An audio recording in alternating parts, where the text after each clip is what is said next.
नमस्कार बच्चों, welcome to this explanation video.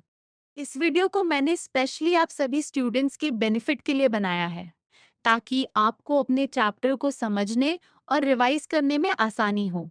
आज के स्टडी मटेरियल में हम आपके टेक्स्ट बुक के इम्पॉर्टेंट पॉइंट्स को डिटेल में डिस्कस करेंगे।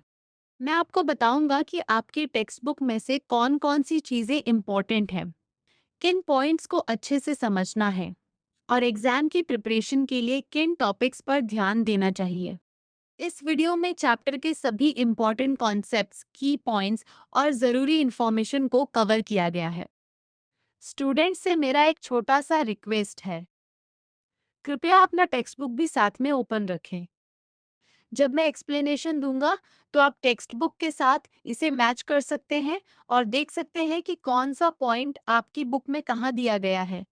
इससे आपको चैप्टर को समझने में और भी आसानी होगी। और हाँ, वीडियो को पूरा अंत तक जरूर देखना, क्योंकि हर इम्पॉर्टेंट पॉइंट को स्टेप बाय स्टेप एक्सप्लेन किया गया है। अगर आपको कोई इम्पॉर्टेंट पॉइंट लिखना हो तो आप वीडियो को पॉज करके अपने नोट्स बना सकते हैं। आप सभी से एक और रिक्वेस्ट है, मुझे ज़रूर बताइए कि क्या आप चाहते हैं कि मैं आगे आने वाले वीडियोस में टेक्स्ट बुक को बिल्कुल लाइन बाय लाइन और थरोली एक्सप्लेन करूं। आपका फीडबैक मेरे लिए बहुत इम्पोर्टेंट है। तो चलिए, बिना समय बर्बाद किए शुरू करते हैं आज का एक्सप्लेनेशन। इस अध्याय में हम जानेंगे भारत की भौगोलिक विशेषताओं के बारे में। भारत एक ऐसा देश है जहां हमें बर्फ से ढके ऊंचे पहाड़, विशाल मैदान, रेगिस्तान, पठार, समुद्र तट और द्वीप सभी देखने को मिलते हैं। यही विविधता भारत को एक अनोखा देश बनाती है। तो चलिए शुरू करते हैं भारत के अद्भुत भूगोल की यात्रा। बच्चों, क्या आप जानते हैं कि भारत को उपमहाद्वीप यानी सबकॉन्टिनेंट क्यों कहा जाता है? भारत एशिया महाद्वीप का हिस्सा है, लेकिन इसका आकार बहुत विशाल है और इसकी अपनी अलग भौगोलिक पहचान है। उत्तर में विशाल हिमालय पर्वत भारत को बाकी एशिया से अलग करता है। भारत दुनिया का 7वां सबसे बड़ा देश है। भारत के साथ पाकिस्तान, बांग्लादेश और नेपाल जैसे पड़ोसी देश मिलकर एक बड़े भौगोलिक क्षेत्र का निर्माण करते हैं, जिसे भारतीय उपमहाद्वीप कहा जाता है। भारत में अलग-अलग प्रकार की जलवायु, भूमि और प्राकृतिक विशेषताएं मिलती हैं। इसलिए इसे एक छोटे महाद्वीप जैसा भी माना जाता है। अब जानते हैं हिमालय पर्वत कैसे बने। करोड़ों साल पहले भारत का भूभाग अफ्रीका के पास गोंडवाना नामक विशाल भूभाग का हिस्सा था। धीरे धीरे भारतीय प्लेट उत्तर दिशा की ओर बढ़ने लगी। लगभग 50 मिलियन वर्ष पहले भारतीय प्लेट यूरेशियन प्लेट से टकराई। इस टक्कर के कारण धरती की परतें ऊपर की ओर मुड़ गईं और विशाल पर्वतों का निर्माण हुआ। इसी प्रक्रिया से दुनिया की सबसे ऊंची पर्वत श्रृंखला हिमालय का जन्म हुआ। आज भी भारतीय प्लेट लगभग 5 सेंटीमीटर प्रति वर्ष उत्तर की ओर बढ़ रही है। इसी कारण हिमालय पर्वत अभी भी धीरे धीरे ऊंचे हो रहे हैं। बच्चों, हिमालय शब्द संस्कृत के 2 शब्दों से बना है। हिम का अर्थ है बर्फ और आलय का अर्थ है घर। अर्थात हिमालय का अर्थ है बर्फ का घर। हिमालय को एशिया का वाटर टॉवर भी कहा जाता है, क्योंकि यहाँ मौजूद बर्फ और ग्लेशियर गर्मियों में पिघलकर गंगा, ब्रह्मपुत्र और सिंधु जैसी बड़ी नदियों को पानी देते हैं। हिमालय को मुख्य रूप से 3 भागों में बांटा गया है। पहला है हिमाद्री। यह हिमालय का सबसे ऊंचा भाग है। यहाँ हमेशा बर्फ जमी रहती है और कई ऊंची चोटियां स्थित हैं। दूसरा है हिमाचल। यह मध्य भाग है। यहाँ कई प्रसिद्ध पहाड़ी शहर जैसे शिमला आदि स्थित हैं। तीसरा है शिवालिक। यह हिमालय की सबसे निचली पहाड़ी श्रृंखला है। यह पर्वतों की तलहटी में स्थित है। बच्चों, अब हम चलते हैं भारत के एक अनोखे क्षेत्र की ओर, लद्दाख। लद्दाख को ठंडा रेगिस्तान यानी कोल्ड डेजर्ट कहा जाता है। अब आप सोच रहे होंगे कि रेगिस्तान तो गर्म होते हैं, फिर लद्दाख ठंडा रेगिस्तान कैसे हो सकता है? लद्दाख एक बहुत ऊंचाई वाला क्षेत्र है जहां बारिश बहुत कम होती है। यहाँ का वातावरण सूखा और ठंडा रहता है। इसकी भूमि ऊबड़-खाबड़ और चट्टानी है। लद्दाख की पहाड़ियाँ और घाटियाँ देखने में इतनी अलग लगती हैं कि इसे कई लोग चांद की धरती यानी मून लैंड भी कहते हैं, क्योंकि यहाँ की सतह चंद्रमा जैसी दिखाई देती है। सर्दियों में यहाँ का तापमान -30 डिग्री सेल्सियस से भी नीचे चला जाता है। इतनी कठिन परिस्थितियों के बावजूद यहाँ कई जीव पाए जाते हैं, जैसे स्नो लेपर्ड, तिब्बती एंटीलोप और याक। यहाँ के लोग कठिन परिस्थितियों के अनुसार अपना जीवन जीते हैं। अब हम भारत के पश्चिमी भाग में स्थित थार रेगिस्तान के बारे में जानेंगे। थार रेगिस्तान को ग्रेट इंडियन डेजर्ट भी कहा जाता है। ये क्षेत्र मुख्य रूप से राजस्थान में फैला हुआ है। यहाँ दूर दूर तक सुनहरे रेत के टीले दिखाई देते हैं। कुछ रेत के टीले लगभग 150 मीटर तक ऊंचे हो सकते हैं। यहाँ वर्षा बहुत कम होती है और पानी की कमी एक बड़ी समस्या है। लेकिन हमारे लोग हमेशा अपनी परिस्थितियों के अनुसार जीवन जीना सीखते हैं।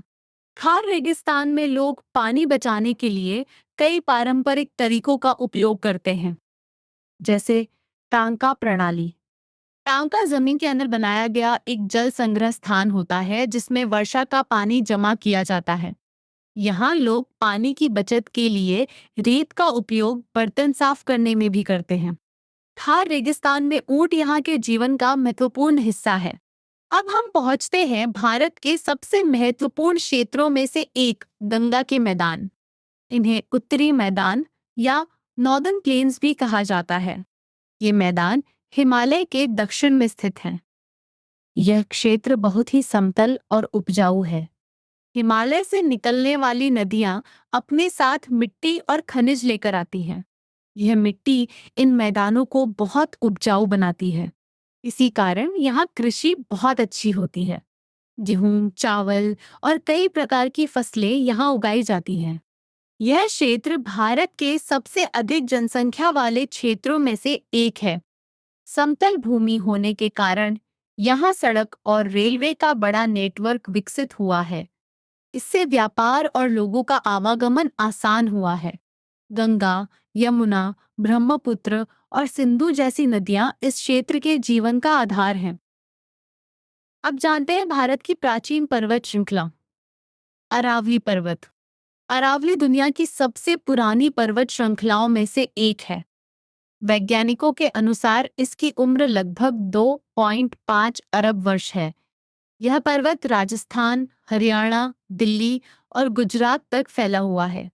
अरावली पर्वत थार रेगिस्तान को पूर्व दिशा में फैलने से रोकने में मदद करता है।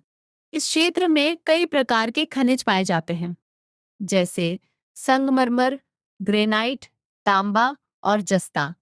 प्राचीन समय में भारत के लोगों ने यहीं जस्ता निकालने की तकनीक विकसित की थी। अरावली क्षेत्र में कई ऐतिहासिक किले भी स्थित हैं। अब हम भारत के दक्षिणी भाग की ओर चलते हैं। यहाँ स्थित है प्रायद्वीपीय पठार यानी पेनिनसुलर प्लेट्यू। इसे प्रायद्वीप इसलिए कहा जाता है क्योंकि यह 3 ओर से पानी से घिरा हुआ है। इसके चारों ओर है पश्चिम में अरब सागर, पूर्व में बंगाल की खाड़ी और दक्षिण में हिंद महासागर। ये क्षेत्र बहुत प्राचीन चट्टानों से बना हुआ है। इसका आकार लगभग त्रिकोण जैसा है। पठार के पश्चिम में पश्चिमी घाट और पूर्व में पूर्वी घाट स्थित हैं। पश्चिमी घाट ऊंचे और लगातार फैले हुए हैं, जबकि पूर्वी घाट कम ऊंचे और कई भागों में टूटे हुए हैं। यह क्षेत्र खनिजों से भरपूर है। यहाँ कोयला जैसे महत्वपूर्ण खनिज पाए जाते हैं। यहाँ कई जनजातीय समुदाय भी रहते हैं, जैसे गोंड और संथाल। बच्चों, अब हम भारत के तटीय क्षेत्रों यानी कोस्टल प्लेन्स के बारे में जानेंगे। भारत की समुद्री सीमा बहुत लंबी है। भारत के पास लगभग 60,500 किलोमीटर से भी अधिक लंबा समुद्री तट है। भारत के तटीय मैदानों को मुख्य रूप से 2 भागों में बांटा जाता है। 1. पश्चिमी तटीय मैदान। 2. पूर्वी तटीय मैदान। पश्चिमी तट अरब सागर के किनारे स्थित है। यहाँ कई स्थानों पर संकरे तटीय मैदान और ज्वारनमुख यानी एस्चुरीज पाए जाते हैं। पूर्वी तट बंगाल की खाड़ी के किनारे स्थित है। यहाँ बड़ी नदियाँ अपना पानी समुद्र में मिलाने से पहले विशाल डेल्टा बनाती हैं। इन क्षेत्रों में मिट्टी उपजाऊ होती है, इसलिए यहाँ खेती अच्छी होती है। तटीय क्षेत्रों में मछली पालन, व्यापार और बंदरगाहों का बहुत महत्व है। भारत के कई बड़े बंदरगाह समुद्र के किनारे स्थित हैं। अब हम भारत के द्वीपों के बारे में जानेंगे। भारत में दो प्रमुख द्वीप समूह हैं, लक्षद्वीप और अंडमान और निकोबार द्वीप समूह। लक्षद्वीप द्वीप मुख्य रूप से प्रवाल द्वीप यानी कोरल आइलैंड्स हैं। ये समुद्र में छोटे छोटे सुंदर द्वीपों के रूप में दिखाई देते हैं। दूसरी ओर अंडमान और निकोबार द्वीप समूह ज्वालामुखीय गतिविधियों से बने हैं। अंडमान में स्थित बैन द्वीप भारत का एकमात्र सक्रिय ज्वालामुखी है। ये द्वीप केवल प्राकृतिक सुंदरता के लिए ही नहीं, बल्कि रणनीतिक दृष्टि से भी बहुत महत्वपूर्ण है, क्योंकि ये समुद्र में भारत की सुरक्षा के लिए महत्वपूर्ण स्थान है। अब हम भारत के पूर्वी भाग में स्थित एक बहुत ही विशेष क्षेत्र की ओर चलते हैं। ये है सुंदरबन। सुंदरबन दुनिया के सबसे बड़े डेल्टा क्षेत्रों में से एक है। यह गंगा और ब्रह्मपुत्र जैसी नदियों द्वारा बनाए गए डेल्टा का हिस्सा है। ये क्षेत्र भारत और बांग्लादेश दोनों में फैला हुआ है। यहाँ घने मैंग्रोव वन पाए जाते हैं। मैंग्रोव ऐसे पेड़ होते हैं जो खारे पानी वाले क्षेत्रों में भी जीवित रह सकते हैं। सुंदरबन प्रसिद्ध है यहाँ पाए जाने वाले रॉयल बंगाल टाइगर के लिए। यह एक ऐसा क्षेत्र है जहाँ नदी, समुद्र और जंगल तीनों का अनोखा मेल दिखाई देता है। अब हम भारत के उत्तर पूर्वी भाग की पहाड़ियों के बारे में जानते हैं। उत्तर पूर्व भारत में कई सुंदर पहाड़ियां स्थित हैं, जैसे गारो पहाड़ियां, खासी पहाड़ियां और जयंतिया पहाड़ियां। यह क्षेत्र बहुत अधिक वर्षा के लिए जाना जाता है। दुनिया के कुछ सबसे अधिक वर्षा वाले स्थान इसी क्षेत्र में पाए जाते हैं। अधिक वर्षा के कारण यहाँ हरियाली बहुत अधिक है। यहाँ के लोग प्रकृति के साथ मिलकर जीवन जीते हैं। यहाँ एक अनोखी परंपरा है लिविंग रूट ब्रिजेस। स्थानीय लोग पेड़ों की जड़ों को दिशा देकर ऐसे पुल बनाते हैं जो समय के साथ मजबूत होते जाते हैं। यह मानव और प्रकृति के बीच संबंध का सुंदर उदाहरण है। बच्चों, अब हमने भारत के अलग-अलग भौगोलिक क्षेत्रों को देखा। भारत में उत्तर में ऊंचे हिमालय हैं, मध्य भाग में विशाल मैदान है, पश्चिम में रेगिस्तान है, दक्षिण में प्राचीन पठार है और चारों ओर समुद्र तथा द्वीप हैं। इतनी विविधता होने के बावजूद भारत एक ही राष्ट्र है।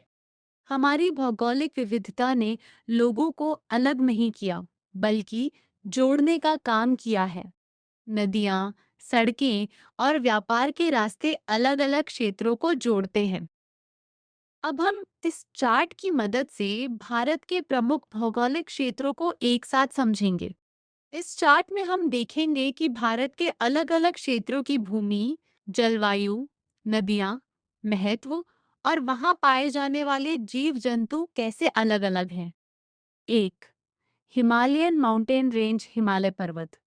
सबसे पहले बात करते हैं हिमालय पर्वत की। हिमालय भारत के उत्तर में स्थित एक विशाल पर्वत श्रृंखला है। इसमें तीन मुख्य भाग होते हैं, हिमाद्री, हिमाचल और शिवालिक। यहाँ 8,000 मीटर से भी ऊंची चोटियां और बड़े बड़े ग्लेशियर पाए जाते हैं। हिमालय का वातावरण बहुत ठंडा होता है और यहाँ हमेशा बर्फ जमी रहती है। इसी कारण हिमालय को एशिया का वाटर टॉवर कहा जाता है, क्योंकि यहाँ से निकलने वाली नदियाँ जैसे गंगा, सिंधु और ब्रह्मपुत्र करोड़ों लोगों के जीवन का आधार हैं। हिमालय क्षेत्र में स्नो लेपर्ड, याक और हिमालयी मोनाल जैसे जीव पाए जाते हैं। 2, कोल्ड डेजर्ट लद्दाख, ठंडा रेगिस्तान लद्दाख। अब देखते हैं लद्दाख को। लद्दाख एक ठंडा रेगिस्तान है। यहाँ की भूमि चट्टानी है और वर्षा बहुत कम होती है। सर्दियों में तापमान -30 डिग्री सेल्सियस से भी नीचे जा सकता है। लद्दाख की जमीन चंद्रमा जैसी दिखाई देती है, इसलिए इसे मूनलैंड भी कहा जाता है। यहाँ पांगोंग सो जैसी सुंदर झीलें हैं। यहाँ स्नो लेपर्ड, याक और तिब्बती एंटीलोप पाए जाते हैं। लद्दाख के लोग कठिन परिस्थितियों के अनुसार जीवन जीते हैं। 3. गंजेटिक प्लेन्स, गंगा के मैदान। अब आते हैं उत्तरी मैदानों पर। ये हिमालय के दक्षिण में स्थित बहुत बड़े और उपजाऊ मैदान हैं। नदियां अपने साथ उपजाऊ मिट्टी लाती हैं। इसी कारण यहाँ खेती बहुत अच्छी होती है। गंगा, यमुना, सिंधु और ब्रह्मपुत्र जैसी नदियां इस क्षेत्र को जीवन देती हैं। यह भारत के सबसे अधिक जनसंख्या वाले क्षेत्रों में से एक है। यहाँ सड़क और रेलवे का विकास भी अधिक हुआ है। 4. पेनिनसुलर प्लेट्यू प्रायद्वीपीय पठार। अब बात करते हैं प्रायद्वीपीय पठार की। ये भारत का बहुत पुराना भूभाग है। इसका आकार त्रिकोण जैसा है। इसके पश्चिम में पश्चिमी घाट और पूर्व में पूर्वी घाट स्थित हैं। यह क्षेत्र खनिजों से भरपूर है। यहाँ कोयला जैसे महत्वपूर्ण खनिज पाए जाते हैं। इस क्षेत्र में गोंड, भील और संथाल जैसी जनजातियां रहती हैं। यहाँ गोदावरी, कृष्णा, कावेरी और नर्मदा जैसी नदियां बहती हैं। 5. थार डेजर्ट, थार रेगिस्तान। अब चलते हैं पश्चिमी भारत के थार रेगिस्तान में। यहाँ बड़े बड़े सुनहरे रेत के टीले पाए जाते हैं। दिन में बहुत गर्मी और रात में ठंड होती है। पानी की कमी यहाँ की सबसे बड़ी समस्या है। लोगों ने यहाँ पानी बचाने के लिए टांका और कुंड जैसी जल संरक्षण तकनीक विकसित की है। थार क्षेत्र में ऊंट जीवन का महत्वपूर्ण हिस्सा है। 6. कोस्टल प्लेन्स, तटीय मैदान। भारत के चारों ओर समुद्र है, इसलिए यहाँ लंबे तटीय क्षेत्र पाए जाते हैं। पश्चिमी तट पर ज्वारनमुख यानी एस्चुरीज पाए जाते हैं। पूर्वी तट पर बड़ी नदियां डेल्टा बनाती हैं। यहाँ मछली पालन, व्यापार और बंदरगाहों का बहुत महत्व है। अरब सागर और बंगाल की खाड़ी इन क्षेत्रों को प्रभावित करते हैं। 7. इंडियन आइलैंड्स, भारतीय द्वीप। भारत में दो प्रमुख द्वीप समूह हैं, लक्षद्वीप और अंडमान निकोबार। लक्षद्वीप प्रवाल द्वीप हैं, जबकि अंडमान निकोबार ज्वालामुखीय द्वीप हैं। अंडमान में बेरेन द्वीप भारत का एकमात्र सक्रिय ज्वालामुखी है। ये द्वीप भारत की सुरक्षा और समुद्री महत्व के लिए बहुत जरूरी है। 8. सुंदरबंस। सुंदरबन एक विशाल डेल्टा क्षेत्र है। ये भारत और बांग्लादेश में फैला हुआ है। यहाँ मैंग्रोव वन पाए जाते हैं। यह क्षेत्र रॉयल बंगाल टाइगर के लिए प्रसिद्ध है। यह नदी, समुद्र और जंगल का अनोखा मेल है। 9. नॉर्थ ईस्ट हिल्स, उत्तर पूर्वी पहाड़ियाँ। उत्तर पूर्व भारत में गारो, खासी और जयंतिया पहाड़ियाँ हैं। यहाँ बहुत अधिक वर्षा होती है, इसलिए यहाँ हरियाली बहुत ज्यादा है। यहाँ लिविंग रूट ब्रिजेस पाए जाते हैं, जो पेड़ों की जड़ों से बनाए जाते हैं। ये क्षेत्र जैव विविधता से भरपूर है। 10. अरावली हिल्स। अंत में हम जानते हैं अरावली पर्वत के बारे में। अरावली दुनिया की सबसे पुरानी पर्वत श्रृंखलाओं में से एक है।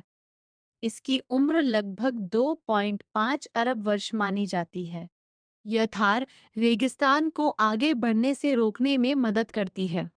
यहाँ संगमरमर, तांबा और जस्ता जैसे खनिज पाए जाते हैं। तो बच्चों, इस चार्ट से हमें पता चलता है कि भारत में कितनी भौगोलिक विविधता है। कहीं ऊंचे हिमालय हैं, कहीं रेगिस्तान, कहीं उपजाऊ मैदान, कहीं पठार और कहीं समुद्र तथा द्वीप। यही विविधता भारत को एक अद्भुत देश बनाती है। Importance of Himalayan reverse. सबसे पहले हम हिमालय और उसे निकलने वाली नदियों के महत्व के बारे में जानेंगे। हिमालय से निकलने वाली नदियां भारत के लिए बहुत महत्वपूर्ण हैं। इन नदियों के कारण बड़े क्षेत्रों में उपजाऊ मिट्टी जमा होती है। नदियां अपने साथ जल और उपजाऊ तत्व लेकर आती हैं, जिससे खेती के लिए अच्छी परिस्थितियां बनती हैं। इस क्षेत्र में भूमिगत जल के स्रोत भी पाए जाते हैं। सक्रिय नदी प्रणालियां और भूगर्भीय गतिविधियां इस क्षेत्र को विविध और समृद्ध बनाती हैं।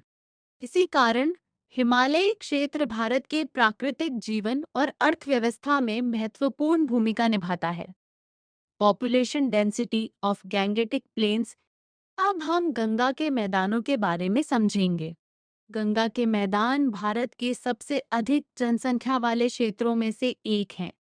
इस क्षेत्र की मिट्टी बहुत उपजाऊ है क्योंकि यहाँ कई नदियाँ अपने साथ लाई हुई जलोढ़ मिट्टी जमा करती हैं। इस उपजाऊ मिट्टी के कारण यहाँ कृषि बहुत अच्छी होती है। खेती से अधिक उत्पादन मिलता है और इसी वजह से यहाँ बड़ी संख्या में लोग रहते हैं। इसलिए गंगा के मैदानों में भारत की जनसंख्या घनत्व बहुत अधिक पाया जाता है। Desert adaptation. अब हम समझेंगे कि रेगिस्तान में रहने वाले लोग अपने वातावरण के अनुसार कैसे जीवन जीते हैं। रेगिस्तान में पानी की कमी एक बड़ी समस्या होती है। इस समस्या को हल करने के लिए वहां के लोगों ने पारंपरिक जल संग्रह की तकनीक विकसित की। कुंड एक प्रकार का ढका हुआ भूमिगत टैंक होता है। इसका उपयोग पीने के पानी को सुरक्षित रखने के लिए किया जाता था। कुंड में जमा पानी साफ और मीठा होता था। यह रेगिस्तान जैसे कठिन वातावरण में लोगों के जीवन को आसान बनाता था। Importance of the Aravallis. अब हम अरावली पर्वतमाला के महत्व को समझेंगे। अरावली भारत की प्राचीन पर्वत श्रृंखलाओं में से एक है। ऐतिहासिक रूप से अरावली ने उत्तर दिशा से आने वाले रेगिस्तान के फैलाव को रोकने में सहायता की है। यह एक प्राकृतिक सुरक्षा दीवार की तरह कार्य करती है। अरावली क्षेत्र जैव विविधता और जल संरक्षण के लिए भी महत्वपूर्ण है। यहाँ की प्राकृतिक व्यवस्था पानी को जमीन में पहुँचाने में सहायता करती है। इसलिए अरावली का संरक्षण पर्यावरण संतुलन, संस्कृति और भविष्य के विकास के लिए बहुत जरूरी है। इम्पोर्टेंस ऑफ द पेनिनसुलर प्लेटो। अब हम प्रायद्वीपीय पठार के महत्व को समझेंगे। प्रायद्वीपीय पठार भारत के खनिज संसाधनों का एक महत्वपूर्ण क्षेत्र है। यहाँ लोहे, बॉक्साइट, अभ्रक, सोना और तांबे जैसे मूल्यवान खनिज पाए जाते हैं। इन खनिजों का उपयोग उद्योगों के विकास में किया जाता है। इस क्षेत्र में कोयले की खदानें भी बहुत महत्वपूर्ण हैं। कोयला ऊर्जा और औद्योगिक विकास के लिए आवश्यक है। इसी कारण प्रायद्वीपीय पठार भारत की अर्थव्यवस्था में महत्वपूर्ण योगदान देता है। Differentiate between western and eastern Ghats. अब हम पश्चिमी घाट और पूर्वी घाट के बीच अंतर समझेंगे। पश्चिमी घाट लगातार फैली हुई पर्वत श्रृंखला है। इनमें केवल कुछ स्थानों पर ही रास्ते मिलते हैं। इनकी ऊंचाई पूर्वी घाटों की तुलना में अधिक होती है। दूसरी ओर पूर्वी घाट लगातार नहीं है। ये कई स्थानों पर नदियों द्वारा काटे गए हैं और छोटे छोटे भागों में दिखाई देते हैं। पूर्वी घाटों की ऊंचाई कम होती है।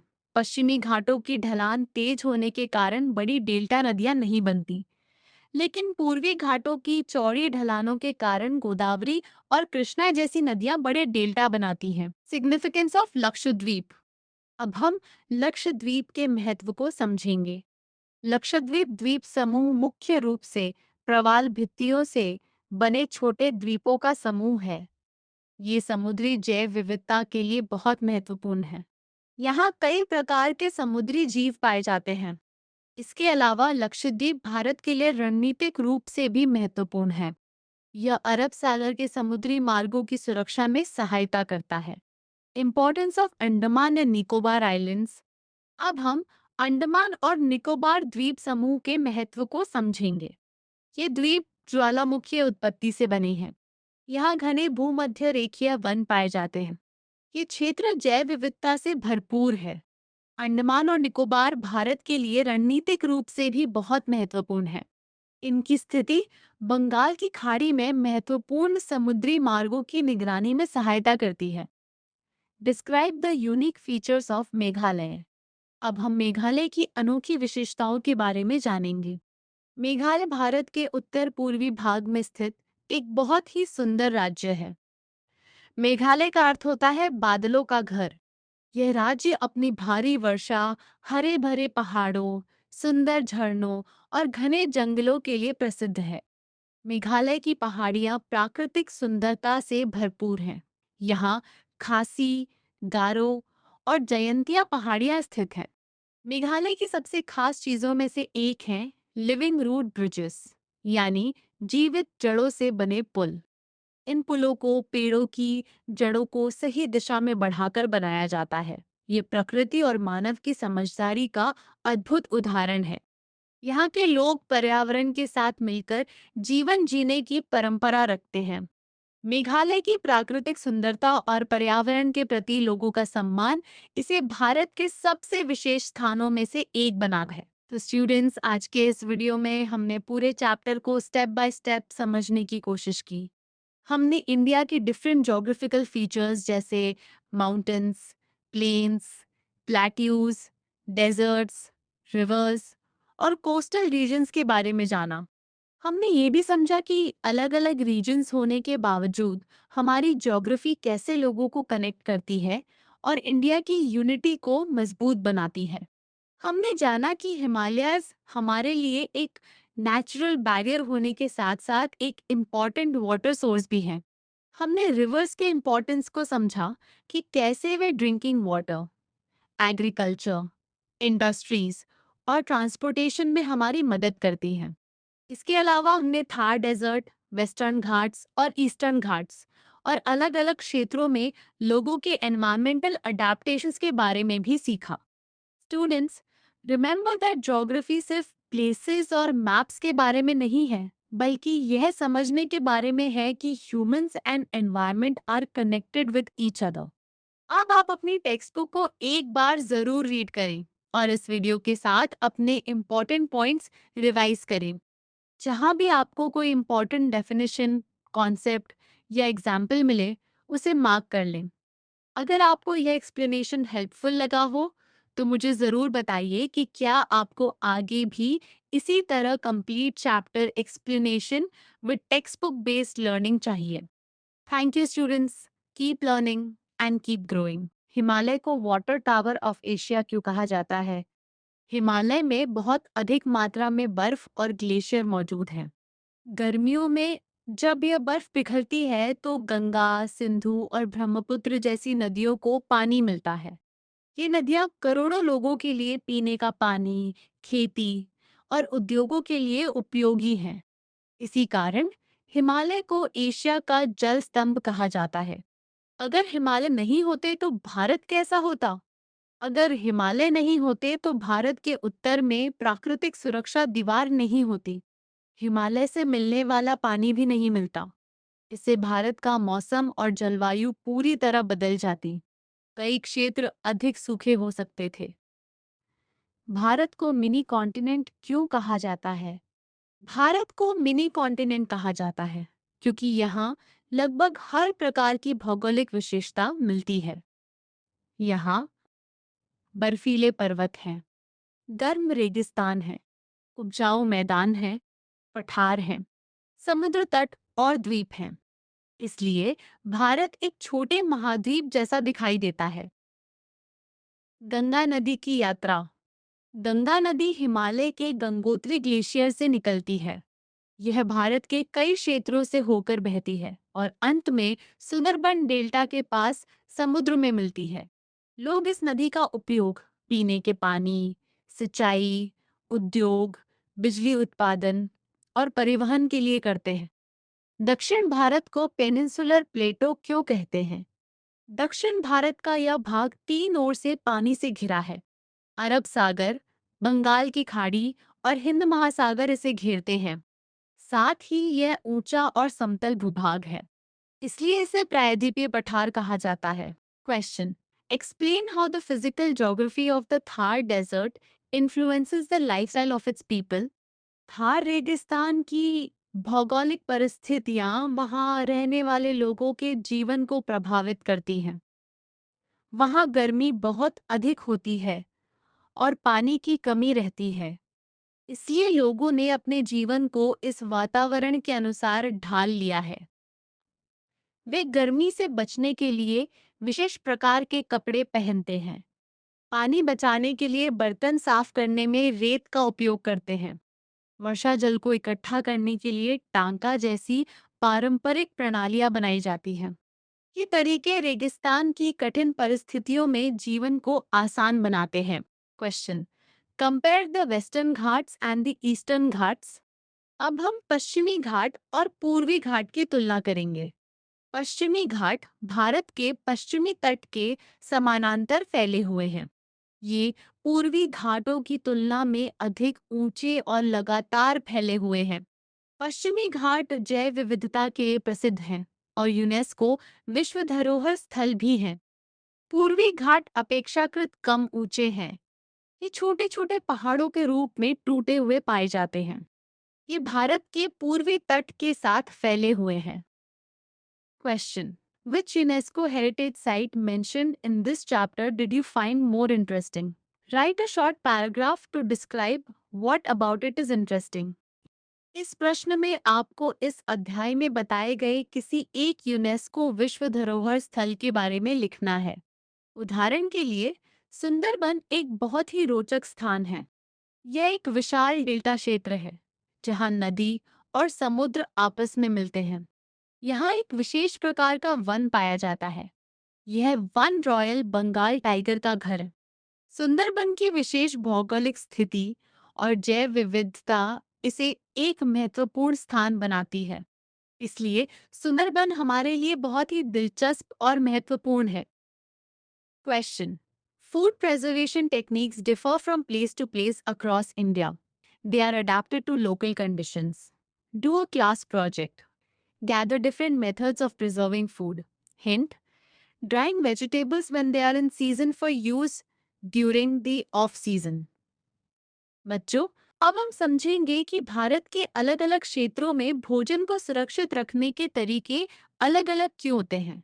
लोग अपने आसपास के वातावरण और उपलब्ध संसाधनों के अनुसार भोजन और पानी को बचाने के तरीके अपनाते हैं।